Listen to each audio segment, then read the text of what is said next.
دې حدیث خدا مطلب نه دی، دې مطلب دا دی د دې مخاطب هغه اولو الامر دي. تړون باندې جملې من رأى منکم منکرا فلیغیره بیده.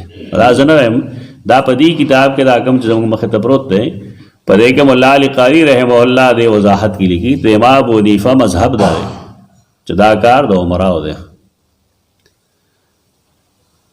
او دا د یو دوه فتاوو حوالې ورکړي دي. خزاعة المفتیین ان الامر بالمعروف والنهی عن المنکر بالید علی الامراء. امر بالمعروف او نهی عن المنکر پلاس کول دا د عمراو کار دی. عمراء معنی د حکومت افراد.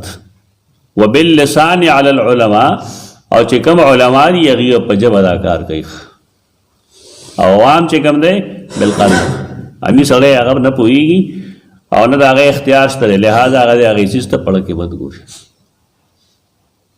حدیث خدا مطلب اخلي محدثین من رأى منکم منکرا، چا چې ولید په تاسو کې څوک څه شی منکر فلیغیره بیده.